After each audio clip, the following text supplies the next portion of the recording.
cosas que me apasiona mucho es de la fe, de cómo levantar la fe para alcanzar algo diferente. Y algo que me apasiona o algo que he visto durante años desde que empecé a servir al Señor, he visto que hay personas que se meten a creerle a Dios, que tienen mucha fe, que tienen una pasión por el Señor, pero que por alguna u otra razón algo en el camino los desvía y no logran alcanzar el propósito de Dios. Si bien es cierto lo que dice la palabra, Dios tiene planes de bien para cada uno de nosotros, tiene un propósito para cada uno de nosotros, pero también en la palabra nos enseña que no todo al que Jesús llamó pudo alcanzarlo. Algo que he visto desde que empecé a servirle al Señor, desde que empecé a hacer un grupo de conexión, es que hay un enemigo que se ha levantado mucho en contra de la fe, por lo cual hay personas que no pueden alcanzar el propósito. Y no sé si me pueden apoyar a subirle un poquito más al volumen, por favor, del micrófono, se los agradecería un montón. Muy amable, gracias. Y algo que me he dado cuenta que afecta mucho el propósito de las personas o afecta a la fe, hay muchos enemigos de la fe, pero uno muy común son las emociones. Y es por ello que hemos titulado a este mensaje Emociones peligrosas. Pastor, ¿las emociones son peligrosas? Si Dios sabía que las emociones son peligrosas, ¿por qué nos permite tenerlas? Y hoy quiero pedirle a Dios que a través de este mensaje pueda enseñarte que las emociones son una bendición. El problema o el peligro que hay es cuando una persona se deja guiar más por la emoción que por la convicción. La Biblia nos enseña en el libro de Eclesiastés que todo tiene su tiempo. Las emociones nos permiten alegrarnos, nos permite reír, nos permite enojarnos, nos permite llorar, nos permite alegrarnos. Hay muchas cosas que las emociones nos permiten sentir. La Biblia dice que en Eclesiastés que todo tiene su tiempo. Hay tiempo de reír, tiempo de llorar, tiempo de vivir, tiempo de todo. Ahora, es una bendición. El detalle es cuando permites que la bendición, que son las emociones, sea aquello que dirige tu vida completa. La Biblia nos invita a no vivir por emoción, sino por convicción. La Biblia nos enseña que debemos de vivir por fe, y la fe es pues la convicción. Es algo mayor. Quiere decir que si tus emociones son muy altas, tu convicción debe de ser mayor. Ahora, las emociones muchas veces se pueden ausentar. A veces uno viene a la iglesia por primera vez o por segunda y dice: qué lindo lo que Dios me permitió sentir. Pero después de un tiempo ya no puedes llevar una relación con Dios por emoción, tiene que ser por convicción. Tienes que estar convencido de lo que Dios te ha hablado. Ahora, cuando una persona se deja guiar por las emociones más que por la fe, regularmente siempre se equivoca en las decisiones que toma. No sé si te ha tocado en algún momento enojarte tanto que terminaste diciéndole a una persona algo que no le querías decir. Eso lo he vivido por años. De repente dices: perdóname por lo que te dije, no fue sin querer, estaba enojado, algo me gobernó. Y empezamos a poner de excusa que fue por la emoción. ¿Cuántas veces hemos hecho algo o hemos ofendido a alguien solo porque estábamos muy enojados?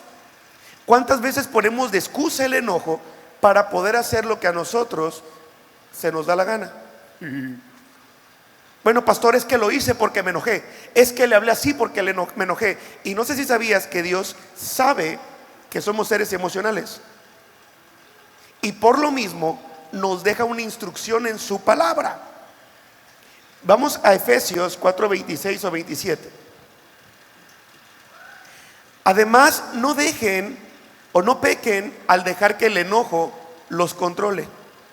No permitan que el sol se ponga mientras siguen enojados, porque el enojo da lugar al diablo. Hoy te lo quiero volver a leer solo porque me caes muy bien. Además, no pequen al dejar que el enojo los controle. No permitan que el sol se ponga mientras siguen enojados, porque el enojo da lugar al diablo. Mira, cada uno de nosotros no estamos exentos de no enojarnos. La mayoría se enoja. Pastor, nunca me he enojado. ¿Qué significa eso? Voy para allá. El enojo es una emoción que a veces tenemos, que de repente muchos creen que por eso no se pueden controlar. Pastor, yo no dejo es que cuando me enojo no me controlo. Entonces, según la palabra de Dios, cuando tú dejas que el enojo te gobierne, estás dándole cabida a que el diablo entre a tu corazón o a tu vida. Ay, pastor, gracias. Mejor no te enojes tanto. Entonces Dios sabía que nos íbamos a enojar porque al final tenemos emociones. El detalle no es que te enojes, el detalle es que siempre lo tomes como una excusa para poder hacer lo que quieras.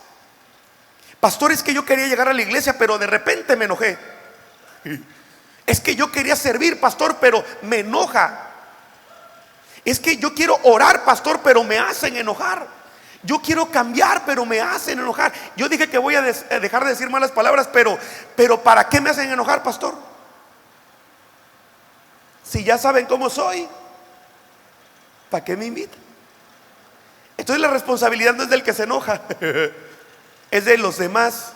Pero la Biblia dice que no permitas o no peques al dejar que el enojo te controle. Mira, cuando una persona se deja guiar más por emociones, el enojo no solamente permite que hagas o digas cosas que no debes, sino que aparte le da un espacio al diablo para que pueda hacer algo en contra tuya.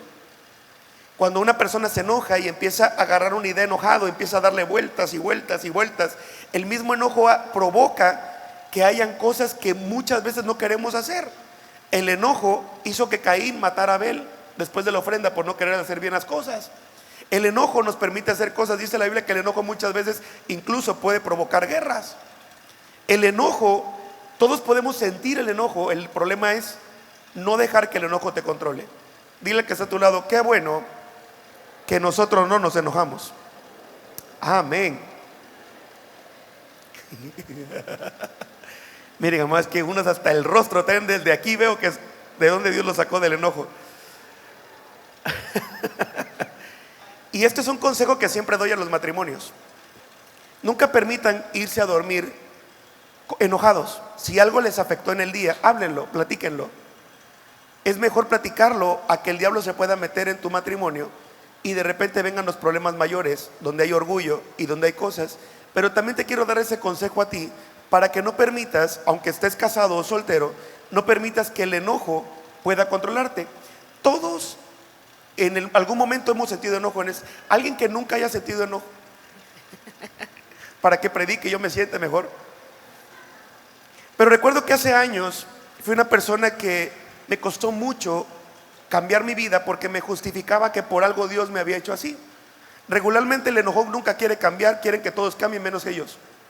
Y recuerdo que un día yo dije: es que Dios me hizo así, Dios me hizo con este temperamento, Dios me hizo con este carácter, así nací y así. Cancelamos muerte. Pero hay personas que todo el tiempo quieren como manejar el enojo, abrazan tanto el enojo que les cuesta cambiar.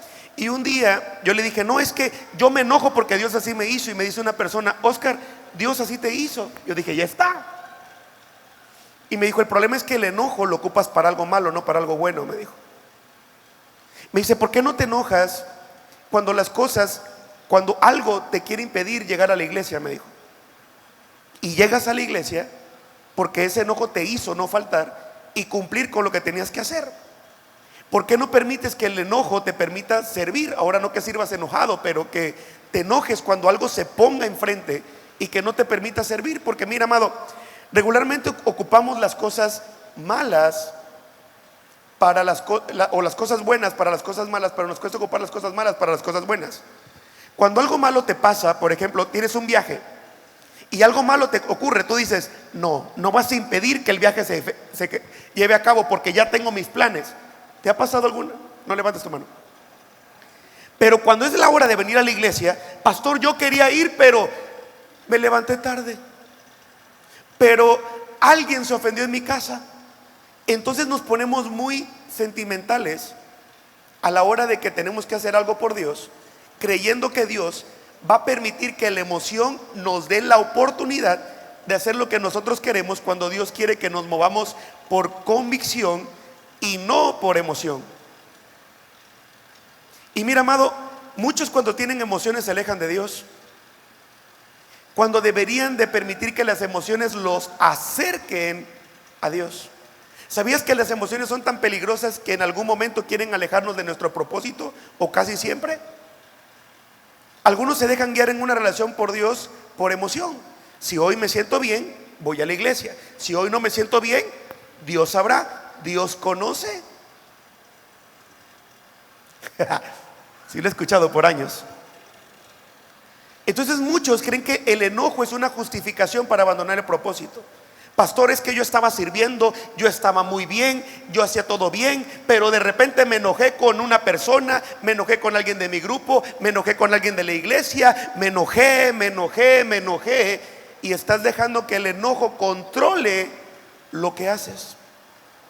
Y ahí estás pecando. El pecado no es enojarte, el pecado es que permitas que el enojo te controle. Y aunque todos somos seres emocionales, eso no permite que Dios se guíe por lo que sentimos. Yo no sé si sabías que las emociones son tan complicadas que bíblicamente hay una historia donde Jesús mismo fue confrontado por las emociones. Y quiero llevarte a la Biblia. En el libro de Mateo, capítulo 26, versículo del 36 al 46, dice: entonces Jesús fue con ellos al huerto de los olivos llamado Getsemaní y dijo: siéntense aquí mientras voy allí para orar. Se llevó a Pedro y a los hijos de Zebedeo, Santiago y Juan, y comenzó a afligirse y a angustiarse. Les dijo: mi alma está destrozada hasta la muerte, o hasta la tristeza, o está destrozada de tanta tristeza hasta el punto de la muerte. Quédense aquí y velen conmigo. Él se adelantó un poco más y se inclinó rostro a tierra mientras oraba: Padre mío, si es posible que pase de mí esta copa de sufrimiento. Sin embargo, quiero que se haga tu voluntad, no la mía. Levanta tu mano derecha y di conmigo: que se haga tu voluntad, no la mía. Una vez más, pero más fuerte: que no se haga mi voluntad, sino la tuya. Amén. Entonces luego volvió a los discípulos y los encontró dormidos. Le dijo a Pedro: ¿no pudieron velar conmigo ni siquiera esa hora? Velen y oren para que no cedan ante la tentación, porque el espíritu está dispuesto, pero el cuerpo es débil. Entonces Jesús lo dejó por segunda vez: Padre mío, si no es posible que pase esta copa a menos que yo la beba, entonces hágase tu voluntad. Cuando regresó de nuevo donde estaban ellos, los encontró dormidos. Todo el que esté dormido que diga amén. Está bien, están despiertos, bendito Dios. Porque no podían mantener los ojos abiertos. Así que se fue a orar por tercera vez y repitió lo mismo. Luego se acercó a sus discípulos y les dijo: adelante, duerman y descansen. Pero miren, ha llegado la hora y el Hijo del Hombre es traicionado y entregado en manos de pecadores. Levántense, vamos, miren que el que me traiciona ya está aquí. Habían emociones que estaban afectando el propósito de Jesús. La Biblia, cuando leemos nosotros la Biblia, leemos que Jesús sabía lo que había venido. Dice: es necesario que el Hijo del Hombre padezca y que pueda morir y que al tercer día resucite. Jesús sabía que el propósito que había del Padre para su vida era que viniera a esta tierra, que caminara, que muriera y que pudiera resucitar. Ese era el plan de Dios. Pero llega un momento donde Jesús estaba tan afligido o tan angustiado que hay otros libros en la misma Biblia que dice que el sudor era como que sudaba hasta sangre. Era tanta la presión que él sentía, o tanto el ataque de lo emocional, que él estaba pensando en no cumplir con la asignación que Dios le había dado. Dice la palabra de Dios que Jesús en ese momento, con tanta aflicción, que estaba pasando por aflicción, por tristeza y por angustia. Lo que nos enseña que tus emociones no es una justificación para abandonar el propósito. Tus emociones deben de ser un medio para acercarte a Dios y que Él pueda enseñarte cuál es el propósito que Él tiene para tu vida. Pero algunos dicen: pastor, es que hoy no me siento como para ir a la iglesia, hoy no me siento como para servir, hoy no me siento, y empiezan con las emociones peligrosas. Por eso siempre he dicho que cuando alguien dice: si es de Dios te da paz, no es verdad. Una de las cosas que la mayoría piensa es que todo con Dios me tiene que dar paz. Pastor, si me da paz es de Dios. No es lo que la Biblia dice. Jesús no le dijo al Padre: Padre, no tengo paz para hacer tu voluntad. Dice: mi alma está afligida. Estaba pasando por un momento de emoción, porque también Jesús era hombre. Y a veces las emociones nos quieren afectar para recibir una palabra. Por eso hay días que cuando tú dispones de un día para levantarte y venir a la iglesia, algo se te atraviesa en el camino y uno dice: creo que Dios no quiere que vaya. No, amado, el único que no quiere que vengas es otro. Pero a veces lo tomamos como una justificación. Y hay momentos en la vida de cada uno de nosotros que Dios ha preparado una palabra, Dios ha preparado algo que quizá va a ser el día de nuestro milagro, pero nosotros no hemos querido empezar una una relación con Dios por convicción, sino queremos que nuestra relación con Dios sea emocional. Si me siento bien, yo voy. Y la Biblia dice que el hombre de doble ánimo es inconstante en todos sus caminos. Cuando una persona se deja guiar por emoción, dice: no, pastor, mañana con todo, pasado ya no. El domingo nos vemos, y el domingo llega y no pude, pero el próximo domingo, porque todavía se gobierna por emoción. Dile al que está a tu lado: qué bueno que no están hablando de nosotros. Amén. Pero ahí es donde nos tenemos que guiar por convicción. Es por ello que no siempre vas a tener paz para venir a la iglesia. No siempre tu situación va a ser la mejor para poder servirle al Señor. No siempre tu situación va a ser la mejor para poder adorar. No, pastor, es que yo voy a ir a la iglesia cuando todo esté bien. Amado, creo que nunca te voy a ver en la iglesia. Porque no venimos porque todo esté bien, venimos porque Él es digno de nuestra alabanza y nuestra adoración. Y ahí es cuando Jesús nos enseña el mayor nivel de obediencia que hay, de humillación y de exaltación al plan de Dios para nuestras vidas. En la Biblia hay muchas historias, pero si nos queremos parecer a uno o queremos imitar a uno, que sea la vida de Jesús. Jesús empieza a sentir y le dice: Padre, yo no quiero beber de esta copa, no quiero lo que estoy viendo, no quiero lo que va a pasar, pero que no se haga lo que yo quiera, que se haga lo que tú quieras. Quiero que sepas algo, Dios, no es conforme a mi voluntad, es conforme a la tuya. Es decir, cuando uno ora a Dios y le dice: Señor, puede ser que pase algo, pero que no se haga lo que yo quiera, que se haga lo que tú quieras. Muchas veces lo decimos, pero lo demostramos cuando nos congregamos, aún en medio de conflictos. Lo demostramos cuando servimos, aún en medio de dificultad. Lo demostramos cuando adoramos, aún en medio de problemas. Ahí es donde se ve la confianza de Dios. Es por ello que tu emoción no puede determinar tu nivel de adoración, pero tu nivel de adoración tiene que mover algo en tu emoción para que lo que Dios te habló lo puedas ver reflejado en los próximos días. Alguien que diga amén esta mañana.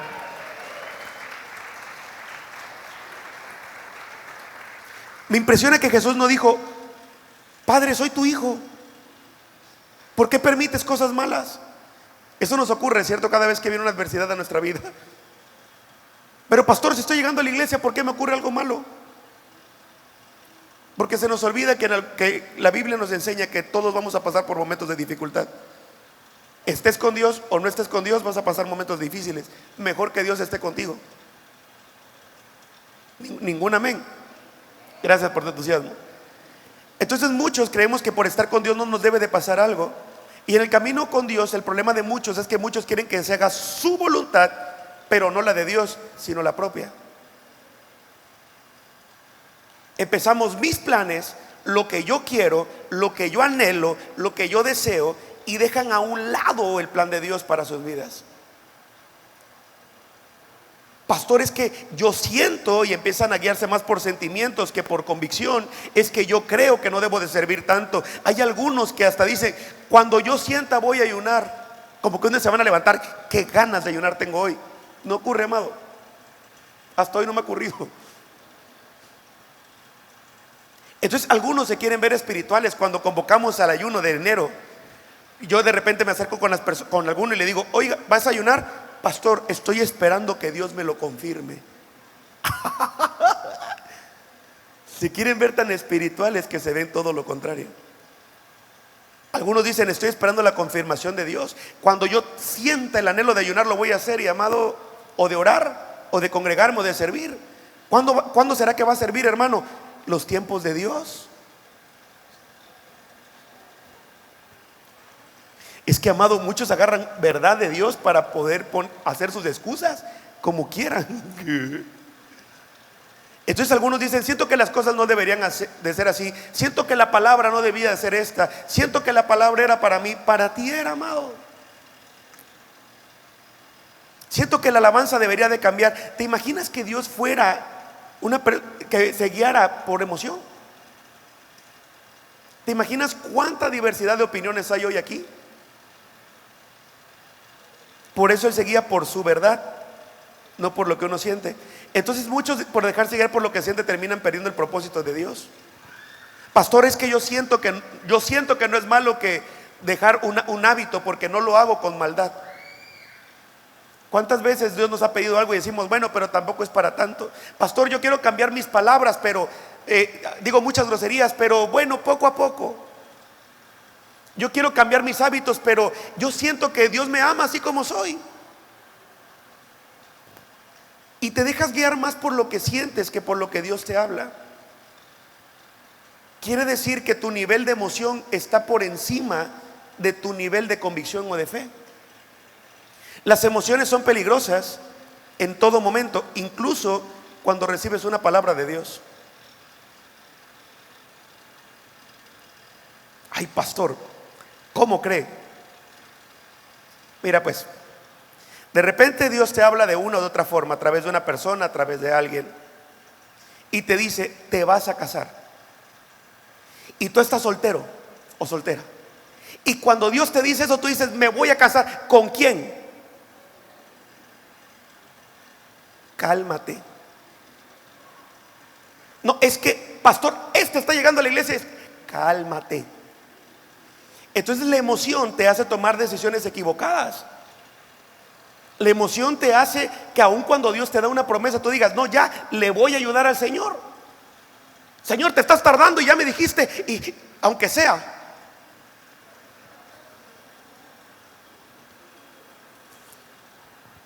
Y luego se juntan con cada demonio.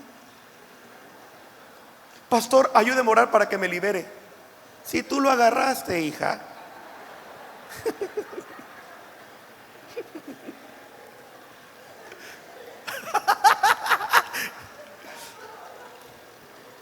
No sé qué le pusieron a la taza hoy, creo que juguito de verdad. Dios te dice, te voy a prosperar, te voy a sacar de deudas. Gracias, Señor, como tú me vas a sacar de deudas, una deuda más. Y pasas la tarjeta. Entonces hay una promesa de Dios, pero cuando no lo hacemos en el tiempo y lo hacemos por emoción, también nos tendemos a equivocar.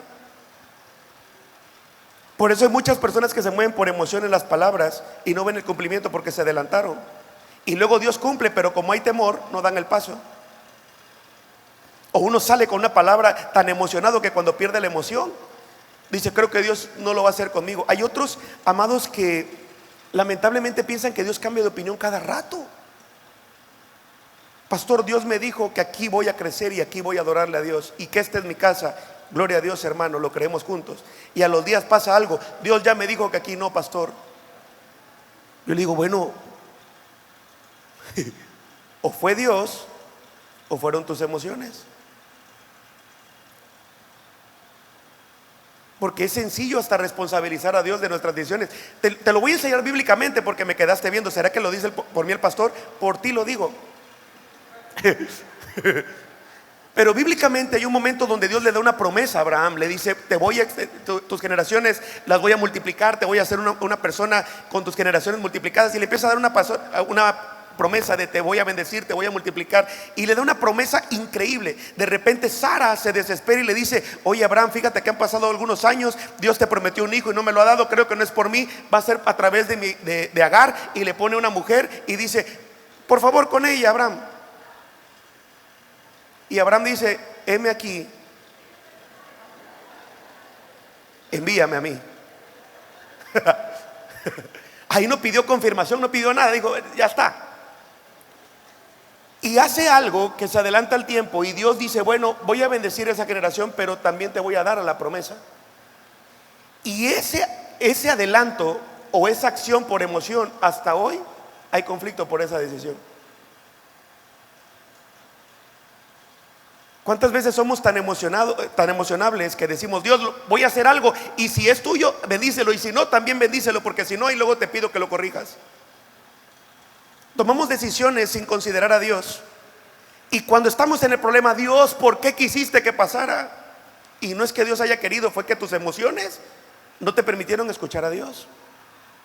Y ahora viene un conflicto para tu vida. Y ahora quieres que Dios responda rapidísimo cuando Él te hablaba y tú no quisiste responderle a Él. Y a veces las emociones empiezan a querer afectarnos en el propósito con Dios. Es por ello que una persona no puede tener la excusa de que como le pidió algo a Dios y Dios le dijo que no, se van a mover de su propósito. El Hijo de Dios, Jesús mismo, hecho carne, hecho hombre, le pide a Dios que no pasara por una copa y Dios le dijo no. Sé que te duele, Jesús, y sé que te va a doler, pero tienes que pasar por esto. Y si a Jesús le dijeron que no, ¿cuánto más a nosotros? Entonces muchos dicen, pues como Dios no me lo da, voy a dejar de servir. Como que Dios va a decir, no, espérate. Pues voy a dejar de llegar a la iglesia. No, no, no.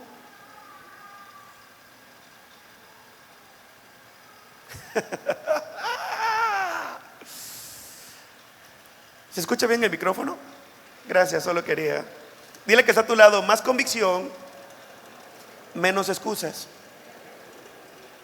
Amado, cuando uno no se deja guiar por la convicción, sino por las excusas o por la emoción, a veces dicen, pastor, Dios ya me habló. ¿Y qué te dijo? Que me tengo que casar. Cásate. Y a los días, ya me habló que ahora me tengo que esperar. Dios ya me dijo que con esta persona me tengo que casar, que me va a bendecir. Dios ya me dijo que ya no, que no es la persona, pastor. Mira, más que cuando una persona se mueve por emoción, cada cosa que dice. Ya no voy a quemar a nadie, pues. Dile que está a tu lado, más convicción, menos emoción. Amado, la fe no es por emoción, es por convicción. No siempre tendrás la emoción correcta de decirle al Señor, te voy a obedecer. De repente alguien nos ofende y la palabra de Dios dice, perdónalo. Y no es como que la emoción diga, wow, gracias por la gran ofensa que me hiciste, brother. Voy a orar por ti para que Dios te bendiga y te dé más. Algunos tienen que llevar la emoción a morir para que se pueda glorificar Él. Entonces la convicción no siempre nos va a llevar a tomar decisiones conforme nos guste. Por eso tu adoración no puede estar sujeta a tu situación. Voy a adorar si todo sale bien, si me dan el trabajo, si no me lo dan no voy a adorar. Entonces estás condicionando tu nivel de adoración o tu nivel de obediencia. Cuando la Biblia misma dice que la voluntad de Dios para nuestras vidas es buena, agradable y perfecta. Pero es normal que las emociones nos quieran guiar o desviar del propósito de Dios. En Jeremías 17 nos dice la palabra de Dios así: el corazón humano es lo más engañoso que hay y extremadamente perverso. ¿Quién realmente sabe qué tan malo es? Pero yo, el Señor, investigo todos los corazones y examino las intenciones secretas. A todos les doy la debida recompensa según lo merecen sus acciones. Y ahí es donde yo creo que viene la frase: Dios conoce mi corazón. Yo le digo, aun cuando lo que dices es verdad, ¿por qué quieres mentirle a Dios? Yo iba a llegar a la iglesia, pastor, yo iba a llegar al gran día, yo iba a llegar al evento, yo iba a llegar el martes, pero Dios sabe.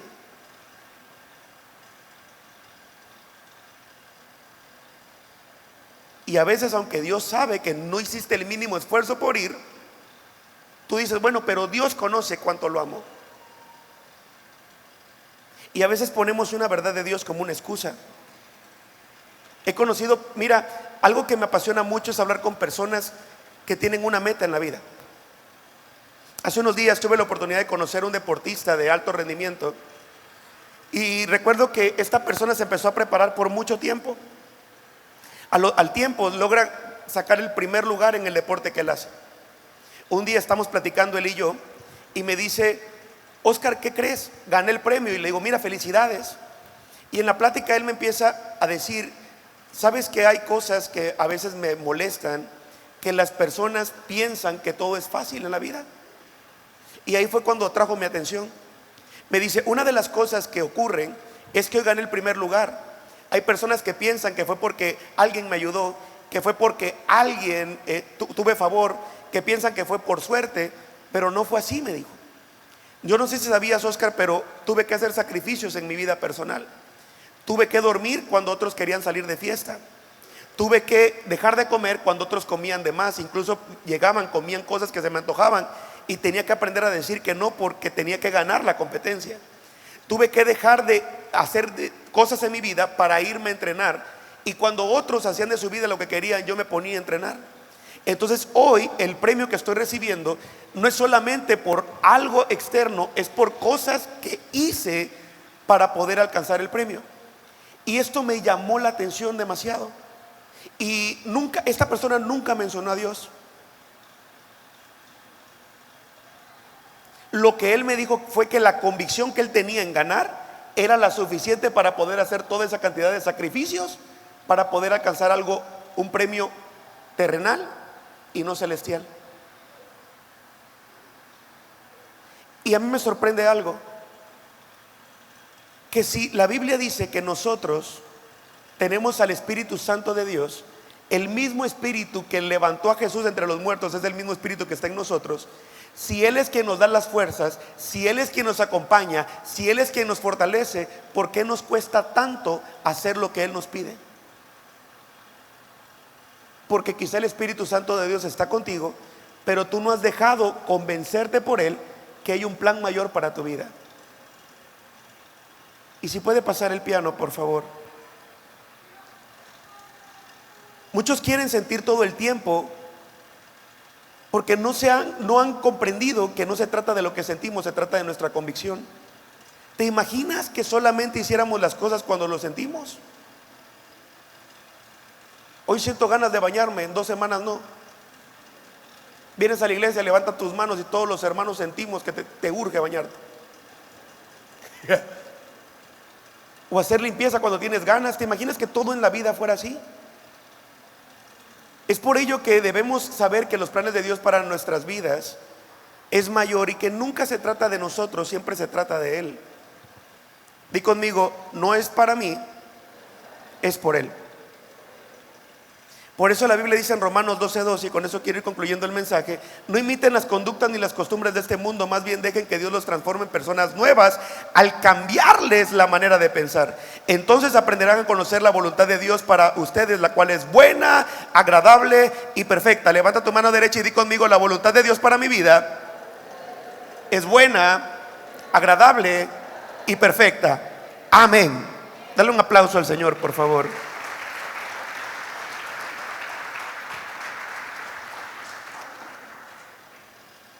Pastor, si la voluntad de Dios para mi vida es buena, agradable y perfecta, ¿por qué no estoy viviendo lo que yo quiero? Porque la Biblia nos enseña que la voluntad de Él es la que es buena, no la nuestra. Y que el corazón de nosotros o el pedirle algo a Él puede ser no lo que necesitamos, y puede ir contrario al propósito de Dios para nuestras vidas. Porque a veces nos ha costado comprender que es cierto que podemos pasar momentos de dificultad, cualquiera los pasa. Pero si un momento de dificultad en tu vida es suficiente para no venir a Dios o dejar de hacer lo que Dios te mandó a hacer, le estás dando más valor a tu dolor, a tu emoción o a tus planes que a los planes de Dios. El decir que se haga tu voluntad y no la mía, para mí es muy complicado. Porque la mayoría, cuando nos emocionamos, queremos que Dios haga las cosas. Pastor, Dios me dio una palabra, que la haga ahorita. Yo le digo, calma, que vamos ganando. Porque cuando Dios nos habla de algo, nos da una promesa, queremos que Dios lo haga ya. Pero ¿cuánto tiempo Dios ha esperado para que tú hagas lo que Él te está mandando a hacer? Entonces vienen ideas o vienen heridas o vienen emociones que fueron afectadas en algún momento por Satanás para querer sacarte del propósito. Aquellos que me conocen, aquellos discípulos de la casa que se han dejado formar por su servidor, saben que cuando alguien me habla y me dice, pastor, estoy pasando un momento de dificultad, ya no debo servir, siempre van a obtener la misma respuesta: sigue avanzando. Porque no puedes abrazar más el dolor que el propósito de Dios en tu vida. Porque no se trata de lo que tú sientas o de lo que tú tengas, se trata de quién te mandó a llamar, de quién te creó con un propósito. En esta vida no todo se trata de nosotros, siempre se ha tratado y se tiene que tratar de Él. Si Jesús renunció a todo con tal de darnos vida, amado, a nosotros nos va a costar todo el poder servirle. Confío que tus emociones no estén bien, pero por algo Dios te trajo hoy para poder sanarlas. siempre y cuando tú lo permitas. Porque a veces Satanás sabe cuando viene una bendición para nosotros y no lo puede impedir, pero sí puede afectar tu emoción. En Juan capítulo 10 versículo 10, el propósito del ladrón es robar, matar y destruir. Mi propósito es darles vida plena y abundante. Por eso cuando tú sales incluso de la iglesia, vienes a una reunión y sales de este lugar, tú sales contento que Dios tocó tu corazón y algo te quiere robar lo que veniste a recoger acá. De repente sales del lugar y recibes una llamada con una mala noticia, y ahí está en ti el permitir que esa noticia cambie tu estado de ánimo o afecte la palabra que Dios te dio, o puedes cambiar la verdad de Dios por una mentira del diablo.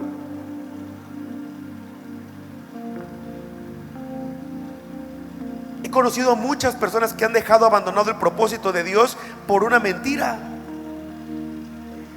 Porque Satanás no puede impedir una bendición, pero sí puede matar, robar o destruir la palabra que Dios te dio. Por eso este día Dios te ha traído para sanar tus heridas. Lucas capítulo 10. Y con esto voy a ir concluyendo. Jesús respondió con una historia. Un hombre judío bajaba de Jerusalén a Jericó y fue atacado por ladrones. Le quitaron la ropa, le pegaron y lo dejaron medio muerto al costado del camino. Un sacerdote pasó por allí de casualidad, pero cuando vio al hombre en el suelo, cruzó al otro lado del camino y siguió de largo. Un ayudante del templo pasó y lo vio tirado, pero también siguió de largo por el otro camino. Entonces pasó un samaritano despreciado, y cuando vio al hombre sintió compasión por él. Se le acercó y le alivió las heridas con vino y aceite de oliva, y se las vendó. Luego subió al hombre en su propio burro y lo llevó hasta un alojamiento, donde cuidó de él. Al día siguiente les dio monedas, 2 monedas de plata al encargado de la posada, y le dijo: cuida a este hombre, y si los gastos superan esta cantidad, te pagaré la diferencia la próxima vez que pase por aquí. Yo imagino que esta persona salió de su casa emocionada. Quizás salió pensando que iba a ser un buen día, pero de repente, sin querer, fue sorprendido por ladrones. Si bien dice la Biblia que el ladrón lo único que busca es robar, matar y destruir, y que él está listo buscando a quien devorar como león rugiente, es porque está esperando que en algún momento haya algo en tu vida para poder arrancar lo que Dios te ha hablado. ¿Y sabes qué es lo más difícil que ocurre en muchas ocasiones? Que hay personas que creen más en las mentiras del diablo que en la verdad de Dios. Pastor, no creo que Dios haga algo así. Pastor, no creo que Dios se pueda manifestar en mi vida. Pastor, no creo. Y yo le digo: ¿por qué sueltas la palabra que Dios te dio? Una palabra es para que te aferres. A pesar que sea un momento difícil, continúes caminando y creyendo. Dice la Biblia que el buen samaritano tiene compasión y lo levanta y lo ayuda. El diablo siempre busca lastimar corazones o provocar heridas. Por eso cuando una persona no le entregas el corazón a Dios para que Dios lo sane, siempre tiene heridas en su corazón. Porque abrazan más la herida que aquel que puede sanarlos. A veces Dios te pide que le puedas servir, y gloria a Dios por aquellos que le dicen que sí. A veces Dios te pide que puedas congregarte, y gloria a Dios por aquellos que le dicen que sí. Pero a veces Dios te dice: entrégame la ofensa que te hizo esta persona. Y le dicen algunos: no, Dios, mejor te voy a servir, pero no me pidas esta herida. No me pidas perdonar al que me lastimó. No me pidas que tenga que cambiar algo en mi vida para poder mejorar mi relación contigo. Déjame en el camino, aunque sea herido, pero déjame abrazar mis heridas. Y hay gente que deja que sus emociones controlen sus decisiones. Pastores que hace años servían en la iglesia, y le digo: ¿por qué ahora ya no? No, pero hace años, y viven en un pasado cuando Dios tiene un nuevo presente. Hay personas que no quieren volver a intentar un nuevo matrimonio, porque el matrimonio que pasó hace años fracasó. Y te duele tanto ese dolor que te cuesta creer que Dios tenga una persona correcta para tu vida. Y a veces estamos abrazando más la herida que lo que Dios nos quiere hablar. A veces estamos en el camino con Dios, y algo que me impresiona es que dice que pasan personas como que hace referencia a personas de iglesia. Y algo importante en este momento o en esta historia es que yo como tu pastor puedo orar por ti para que Dios te sane, pero yo no tengo el poder para sanarte. Yo lo que hago es que decirte que tú tienes el poder para acercarte al único que te puede sanar, que es Cristo Jesús. Aquí solo hay uno que sana, solo hay uno que transforma, solo hay uno que levanta, y se llama Cristo Jesús. Él te mandó a llamar hoy para decirte: hoy quiero sanarte, hoy quiero levantarte, hoy quiero restaurarte para la gloria y para la honra de su nombre. Alguien que lo cree esta mañana.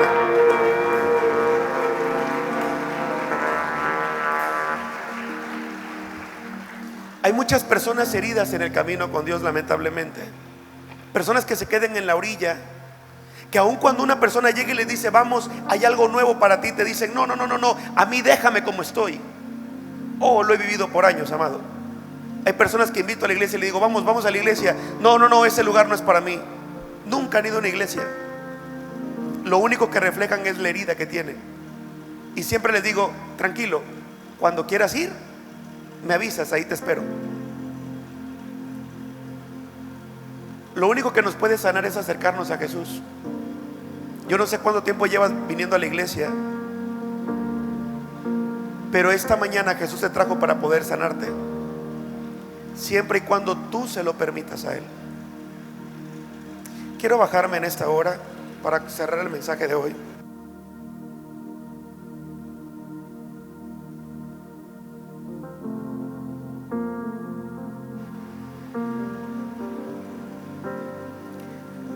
Por años he visto cómo personas en el camino con Dios les ha costado acercarse a Dios porque están tan heridos y tan lastimados por personas o por lo que sea, que aun cuando Jesús mismo se les acerca y les pide su corazón para sanarlo, le dicen a Jesús: no. Y hace un tiempo esta historia la he predicado antes, pero hoy la quiero comentar porque creo que puede hacer más gráfico lo que te quiero comentar. Hace unos años estaba en la ciudad de Villahermosa, acababa yo de empezar a servirle a Dios. Entré a una de las plazas comerciales más lindas que hay en la ciudad, y cuando estoy abriendo la puerta siento que alguien golpea mi pie con un bastón. Volteo y veo que era una persona que era ciega o que no podía ver. Entonces le abro la puerta y la persona empieza a caminar. Yo lo quedo viendo y yo conocía a un Dios que sana y que transforma, y empecé a verlo y Dios empezó a inquietar mi corazón para orar por él. Recuerdo que llego a un lugar y cuando me meto a ese lugar a comer, él se mete al mismo lugar. Recuerdo que estaba yo a punto de ordenar, fui a una comida con mi papá. Mi papá estaba en la misma mesa y de repente sentía que Dios me movía el corazón para mover por la persona enferma. Entonces le digo a mi papá: mira, discúlpame, papá, por lo que te voy a decir, pero no puedo prestarte atención porque Dios no me ha dejado de inquietar para ir a orar por una persona. Mi papá se quedó como la cara que hicieron muchos ahorita, como de... Y recuerdo que me dijo: haz lo que Dios te mande a hacer, hijo. Entonces me paré y me puse a pensar: ¿y si no sana? Porque la duda viene. Las emociones son peligrosas para alejarte del propósito. ¿Y si oro por él y no sana? Y yo dije: ¿y qué va a pasar si yo agarro y pongo mis manos sobre sus ojos y de repente grito y hago toda la oración y él no sana? Y luego me tuve que aprender a echar fe. Y yo dije: no, vamos a cancelar duda, vamos a poner fe. Y le digo: ya sé cómo le vas a hacer, Dios. Me voy a acercar ahorita. Esta persona está enferma, voy a imponer mis manos sobre sus ojos, y cuando sane, la gente va a alegrarse, va a brincar, van a gritar: gloria a Dios, Dios existe, los milagros te vas a derramar, toda esta gente va a llegar a la iglesia. Ya la hicimos. Y llego y me acerco a la persona y empiezo a hablarle y empiezo a decirle: Dios me mandó para poder orar por ti. Era una necesidad que se podía ver, era física, la necesidad de un milagro de Dios. Entonces le dije: me llamo Oscar y Dios me mandó a orar por ti, ¿me permites orar por ti? Y ahí empieza la duda otra vez: ¿y si no sana? Y grito: en el nombre de Jesús. y voltean y no pasó nada. Y aun cuando uno va a obedecer la voz de Dios, hay emociones que son peligrosas y que te quieren obligar a no hacer lo que Dios te mandó a hacer. Recuerdo que en ese momento esta persona me dice: Oscar, te tengo que decir algo. Creo en Dios, pero yo creo que no es el lugar ni el momento para que ores por mí, me dijo. Y yo dije: qué vergüenza. Me dio una regañada de donde estábamos. Entonces volteo y ahora me toca ir con Dios a preguntarle por qué me manda. Mira, algo que he aprendido es que no importa cuál sea tu emoción, siempre tienes que acercarte a Dios. La emoción no es para alejarte de Él, la emoción tiene que provocar que te acerques más a Él. Y recuerdo que mientras voy caminando a la mesa, no sé si me había enojado que Dios no hiciera algo o que me había parado de dejar de comer. Y recuerdo que cuando voy caminando le digo a Dios: ¿por qué permitiste que esta persona no me permitiera ni siquiera orar por él? Y no sé cómo explicártelo, pero sentí algo en mi corazón donde pude ver que era una enseñanza de Dios, donde me empieza a enseñar. Quizá no puedas comprender lo que te digo, pero sentí una voz en mi corazón que me decía: Oscar, ahora puedes comprender que hay muchas personas que necesitan de mí, y yo mando a mis hijos para decirles que es tiempo de querer hacer algo con ellos, pero me rechazan por las emociones o por el orgullo. Así hay muchos a los cuales yo les he hablado que es evidente que necesitan de mí, pero hoy siguen tan ocupados en sus cosas que se han olvidado de mí. Y en ese momento me di cuenta el por qué cuando tú invitas a alguien a la iglesia te dice: yo no necesito de Dios, pero uno lo está viendo y dice: es evidente que necesitas de Él. Pastor, que vayan al campamento mis hijos. Yo no, ellos necesitan, tú necesitas más. Pero no te has querido acercar a Jesús para que sane tus heridas. Hasta hoy no sé si el propósito de Dios era sanarlo o no. Lo que sé es que esa obediencia me trajo una enseñanza. Pero hay momentos donde Dios te ve y te dice: entrégame la herida, entrégame tu corazón. Y uno dice: no, prefiero congregarme en la iglesia. Y Dios dice: está bien que te congregues, pero entrégame al que te lastimó, entrégame a esa persona que te dañó, entrégame tus planes, entrégame tus emociones, entrégame tus heridas, déjame sanarlas. Y algunos dicen: no, prefiero estar en el camino aquí nada más. Y aún con la presencia de Dios tan linda que se manifiesta en una reunión, hay algunos que en vez de abrazar al Señor siguen abrazando sus heridas. Yo no sé cómo hayas venido hoy. Lo que sí sé es que si hoy permites que Jesús haga algo en tu vida, Él te trajo esta mañana para que tomes la decisión correcta, para que Él pueda sanarte, Él pueda salvarte, Él pueda restaurarte y pueda levantarte en el nombre de Jesús. Tus heridas no son más grandes que tu propósito. Tu propósito tiene que ser más grande que las emociones. No sé si emocionalmente veniste mal, pero sé que hoy quiero que te vayas convencido que hay un plan de bien y no de mal, que hay planes de bien para tu vida y no de mal, dice el Señor. Que Dios va a hacer grandes cosas en tu vida y a través de ti, que Él tiene planes de bendición y no de maldición, que sus planes son buenos, agradables y perfectos, que sin importar tu emoción hay una historia nueva que se está escribiendo con tu nombre para decir: es cierto, en algún momento Satanás quiso dañar sus heridas, pero también es cierto que su fe lo levantó, que creyó en mí, que me dejó sanarlo y hoy me está sirviendo, hoy me está adorando, hoy su familia está conmigo. Alguien que diga amén esta mañana. Es cierto que tus emociones te quisieron jugar para mal, hoy Dios lo está transformando para bien. ¿Alguien lo cree esta mañana? Alguien que me diga: oh, pastor, hoy voy a adorarle a Dios por encima de mi emoción. ¿Me permites orar esta mañana por ti?